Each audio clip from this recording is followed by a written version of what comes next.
inapata mashiko zaidi kuliko injili ya kusema tu habari za mbinguni, habari za mbinguni. Injili ni habari njema, na habari njema sio kuwapeleka watu mbinguni peke yake.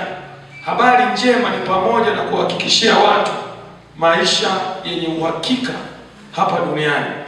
Sasa tunaanza kuona hapa kati ya Yesu na viongozi wa dhehebu la Mafarisayo walivyoanza kushindana kuhusiana na utendaji wa miujiza na ufanyaji wa kazi. Yesu Kristo amekuja anafanya kazi, na amekuta sheria, amekuta kuna misingi ambayo tayari imeshawekwa na Mafarisayo. Yaani dini ya Mafarisayo tayari ilikuwa ina misingi yake, lakini yeye alipokuja akaanza kufanya yaliyokuwa yanampendeza Baba kuliko ambayo yaliyokuwa yanawapendeza wanadamu.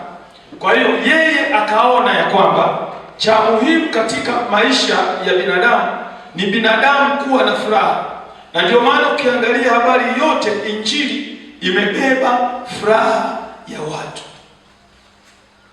Injili imebeba furaha, na kama watu hawawezi kuwa na furaha, kama injili yetu tunayoihubiri haiwezi kuwapa watu furaha, basi hiyo injili bado haijatimiza makusudi yake. Kwa hiyo ni muhimu sana sisi tunapofanya kazi hii ya injili tuweze kuzingatia jambo hili la kuwafanya watu wafurahi. Biblia inasema ya kwamba kulikuwa na mwanamke mmoja ambaye alikuwa na ugonjwa amepindana. Alikuwa amepindana kwa maana ya kwamba ameugua muda mrefu mpaka akawa na kibiongo, lakini pia ukawa na nundu kwenye mgongo wake. Na miaka hiyo 18 huyu mama alikuwa ni mwaminifu wa kwenda hekaluni. Anakwenda hekaluni, lakini bado tatizo liko juu yake. Kumbe hoja sio kwa kiwango tunachoenda hekaluni, lakini hoja ni nguvu gani inayopatikana hekaluni inayoweza kusaidia watu kuwatoa kwenye matatizo yao. Na hiyo nguvu ndio tunayoitaka itawale kwenye madhabahu yetu, itawale kwenye maisha yetu, ili mtu yeyote ambaye ana maswali juu ya maisha yake akija katika madhabahu zetu, basi akutane na hayo majibu ya maisha yake.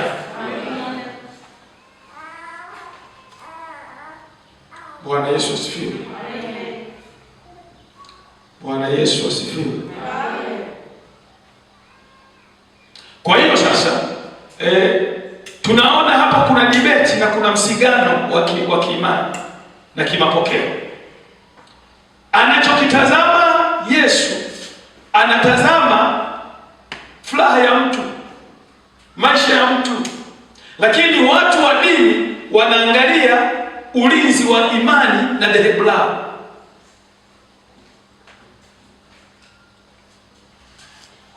Sasa wito wa Mungu unalenga kuwapa watu furaha, haulengi kuleta heshima ya kidini.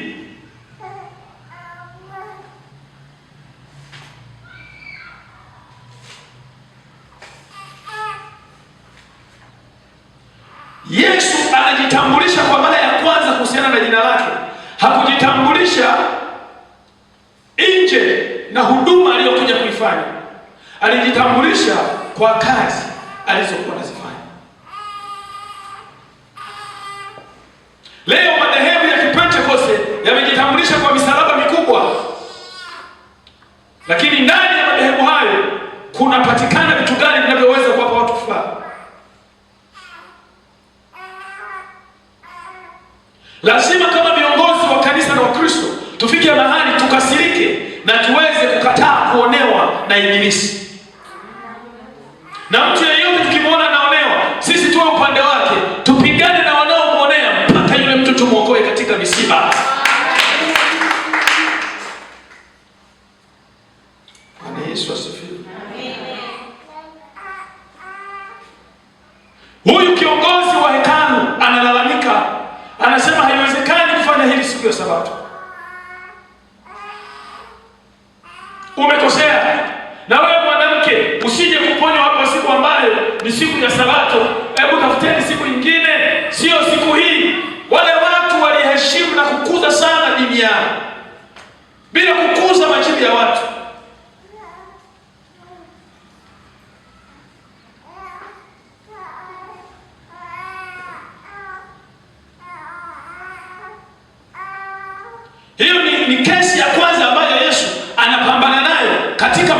utumishi wake, ya huyu mwanamke ambaye alikuwa amepindana mgongo. Unajaribu kuwawaza wanadamu, Yesu Kristo anajaribu kuwatafakari. Biblia inasema Yesu aliwaita wanafiki, watu wanaojifanya wamevaa mavazi ya kondoo, kumbe ndani ni mbwa mwitu. Kwa nini wanaitwa wanafiki? Kwa sababu wanachukua mapokeo zaidi badala ya kuchukua upendo wa Mungu juu ya watu.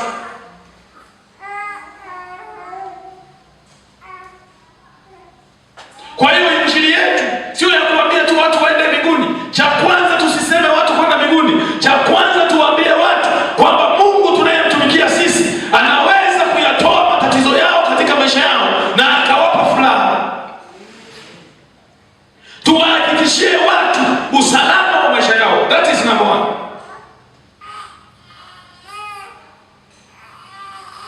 Na hicho ndio kiwe kilio chetu katika mwaka huu wa 2026. Ya kwamba tuna ujasiri wa kuambia watu juu ya furaha zao na amani yao. Sasa kuna changamoto mbalimbali ambazo zinatokea juu ya injili hii inayoieleza mimi leo, kwa sababu ni injili ya mafanikio. Sasa tutaomba tujadiliane na utoe mawazo yako. Hii injili inayoisema mimi ni injili ya mafanikio, kwa sababu ni injili ya kumfanya mtu afanikiwe, injili ya kumfurahisha mtu, injili ya kuleta amani na furaha kwenye maisha ya mtu. Sasa labda unaweza ukanisaidia hawa wanaosema kwamba hatupaswi kuhubiri injili ya mafanikio ila tunapaswa kuhubiri injili ya kwenda mbinguni, wanakuwa wanamaanisha nini hasa? Kama ulishawahi kusikia wanasema tuhubiri injili ya kwenda mbinguni, watu waishi maisha matakatifu. Na kwanza tu tukianza kusema kwamba ni rahisi sana kumfundisha mtu kama umemsaidia kubeba mzigo wake. Sijui unanielewa? Yaani mtu unaweza ukaongea naye vizuri kama umemsaidia kubeba mzigo wake. Sio mtu umemkuta amehenyeka na mzigo, halafu unaanza kumpigisha story, wewe unatembea huko hivi, yeye amebunwa yuko hivi, halafu unamwambia twende bwana, unajua huko tunapokwenda pazuri sana, huko kuna baraka tele. Hivi huyo mtu atakuelewa vizuri? Lakini ukimwambia bwana ni hivi, hebu umechoka sana, acha nikusaidie kidogo, halafu. Kwa hiyo ndio maana wakati tunafundisha uinjilisti tulisema hata kama umeenda kufanya uinjilisti wa nyumba kwa nyumba, wanawake tulikuwa tunawaambia, mfika pale unakuta anaosha vyombo yule mama wa familia, nyinyi mnakamata vile vyombo. Ni rahisi kumwonyesha upendo na injili yenu akaipokea kama mlimsaidia kwenye yale majukumu aliyokuwa nayo. Kama alikuwa anahangaika na mtoto na kachukua kale kitoto, wengine wanakabembeleza, wakati wengine huko unapiga neno. Ni rahisi sana kuwaelewa kuliko kufika tu pale. Sasa suache hivyo vitu, utusikilize. Tumemleta Bwana. Sasa hawezi kuelewa huyo Bwana mliyemleta.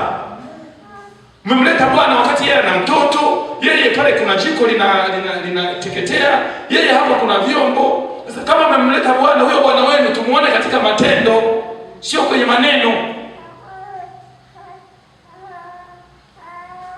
Na ndio maana injili ya Yesu imebeba mafanikio zaidi kuliko kitu kingine. Na mimi nataka Jerusalem Temple tutembee na hiyo injili ya mafanikio, kwa sababu leo hii dunia katika hizi siku za mwisho, Biblia inasema watu watakuwa wenye kupenda fedha na watatafuta fedha mahali popote. Sasa sisi tukiwa na majibu ya watu kuwapa fedha, ni rahisi wale watu kuwageuza, badala ya kuitafuta fedha kwa shetani, waje waitafute fedha kwenye madhabahu ya Mungu aliye hai.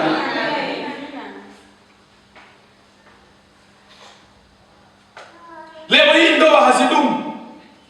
Leo watu wanatafuta familia na ndoa mpaka kwa waganga wa kienyeji. Watu wanajirusha kwenye mitandao, wanavaa nguo za utupu ili wapendwe na waolewe. Nilikuwa naona mwanamke mmoja anasema, jamani niangalieni, yupo amepiga picha yake, niangalieni jinsi nilivyo mzuri, ila sijapata mwanaume wa kunioa, ila hela ninazo. akikaa mwaka mzima yuko tayari kwenda kwa mganga wa kienyeji kupeleka jina la mtu ili yule mtu akafungwe ili apate tu mtu wa kumuoa. Ndio maana hata Biblia imesema wazi kwamba siku za mwisho kuna watu wanawake 7 wataenda kwa mwanaume mmoja, wanasema mimi niitwe tu mke wako, chakula nitajitegemea, mavazi nitajitegemea, nyumba nitajitegemea, ila mimi niitwe mke wako tu. Si ndio yametokea sasa hivi? Biblia ilisema zamani ila yametokea sasa hivi. Lakini wale ambao wako ndani ya Yesu wenyewe huwa hawachachi, kwa sababu wao wako kujikoni pamoja na Bwana. Amen. Watachacha wa nje, lakini wa madhabahuni wao watakuwa wape kila siku katika jina la Yesu. Na utaolewa kwa wakati, na utazaa kwa wakati, utafanikiwa kwa wakati uliopangwa na Bwana. Kwa hiyo turudi kwenye maelezo yetu. Injili ya Yesu inasema yeye anajali maisha ya watu kwanza kuliko mapokeo ya kidini. Dini ambayo haiwezi kuweka kipaumbele cha usalama na maisha ya mtu, Yesu anaita ni dini ya wanafiki.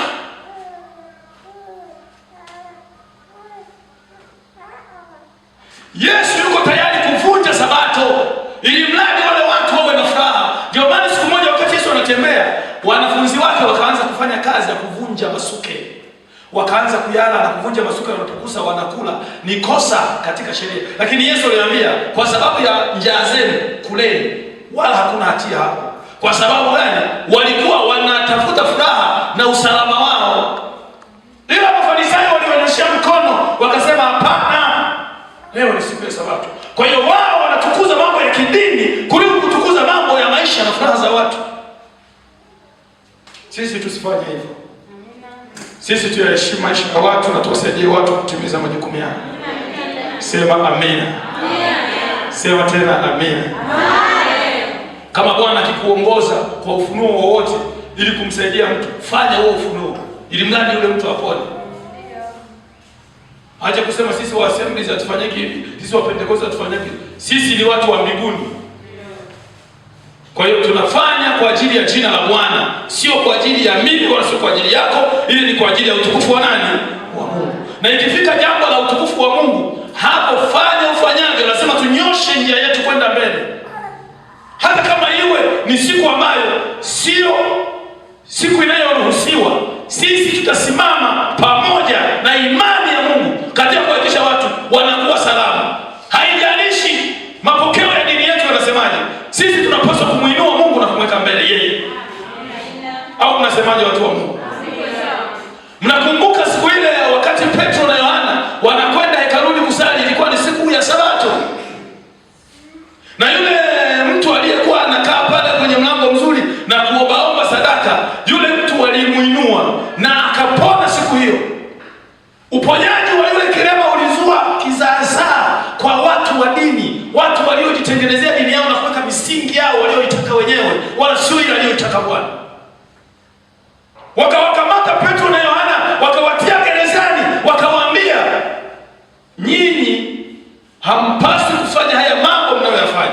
Kama mngekuwa kweli ni watu wa Mungu, mngefanya mambo haya siku nyingine, sio siku hii.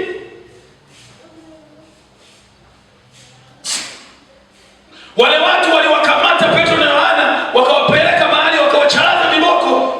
Lakini tunausikia msimamo wa Petro na Yohana kwenye Injili. Wanasema, hukumuni ninyi wenyewe. Sisi tutamsikiliza Bwana badala ya kuwasikiliza binadamu. Sisi tutamwangalia Bwana badala ya kuangalia binadamu. Kwa sababu umri wa yule mtu aliyepozwa ni miaka 38. Amechoka, amekaa pale, lakini bado watu wana challenge habari ya uponyaji wake kwa ajili ya kulinda mapokeo, mila na desturi za dini zao. Na tusipojiangalia hapo wa Pentecost tunakwenda huko, hatutaki kumsikiliza Baba Bwana, ila tunasema sisi wa Pentecost tuna msimamo huu na wala sio neno la Mungu. Mungu haangalii Pentecost wako, anaangalia furaha ya watu wake ambao wameteseka. Mtu ambaye amekosa mtoto miaka 20 au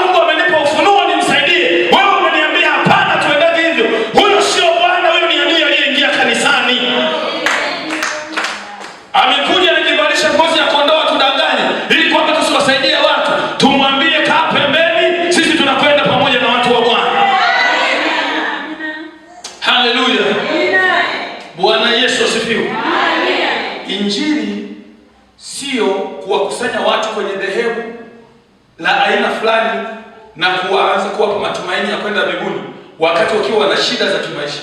Hiyo sio Injili. Kama hiyo mbingu haiwezi kushuka hapa leo ikatatua matatizo ya watu, basi hiyo mbingu haifai. Hiyo sio Injili ya Kipentekoste ambayo sisi tulipokea kutoka kwa waanzilishi na mababa wa imani ambao walitufundisha jambo la kwanza ni afya, maisha na furaha ya watu. Nendeni mkamuulize Yesu Kristo mwenyewe anaongea siku ile, ameenda kuulizwa maswali na wanafunzi wa Yohana. Wanafunzi wa Yohana wanamuuliza, wewe ndio yule ajaye au tumtazamie mwingine? Yesu Kristo anawajibu, anawaambia, nendeni mkamwambia Yohana Mbatizaji yale mnayoyaona na kuyasikia. Vipofu wanaona, visiwi wanasikia, mabubu wanaongea, wafu wanafufuliwa. Heri mtu yeyote asiyekuwa na mashaka na. Kwa hiyo Yesu anajitambulisha katika nguvu, uwezo wa kuponya na kufufua wafu. Yesu anajitambulisha katika suluhisho la matatizo ya watu. Yesu anajitambulisha, hajasema mimi ndiye, anasema nendeni mkamwambie kazi ninazozifanya za kuwapa watu furaha. Hilo ndio jina la Bwana.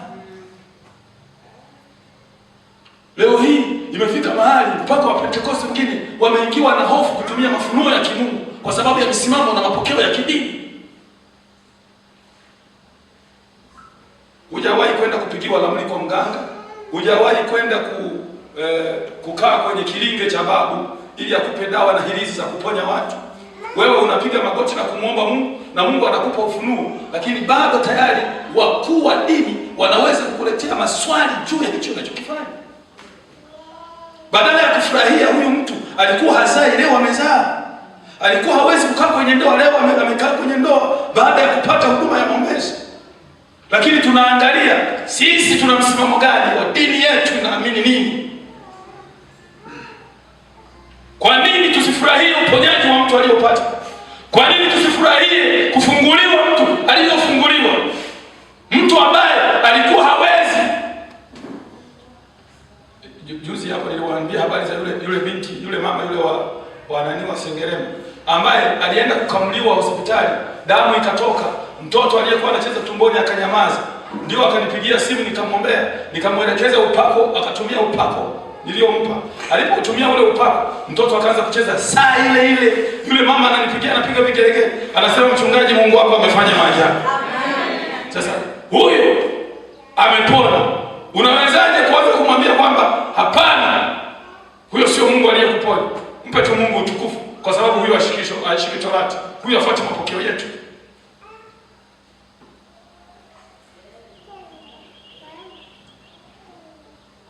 Yesu Kristo anasema atalijenga kanisa lake juu ya nini? Juu ya mwamba, na wala milango ya kuzimu haitafanyaje? Kanisa linalosema litajengwa juu ya mwamba sio dhehebu la Kipentekoste, ni watu waliochaguliwa ambao wataangalia Mungu peke yake, wala sio kuangalia ni namna gani mapokeo ya dhehebu lao linaongea. Kwa sababu madhehebu yamekuwepo na yamesimama kwenye mapokeo na waliacha Mungu na Mungu akawaacha baada ya wao kutengeneza misimamo na misingi ya wao kama dini yao.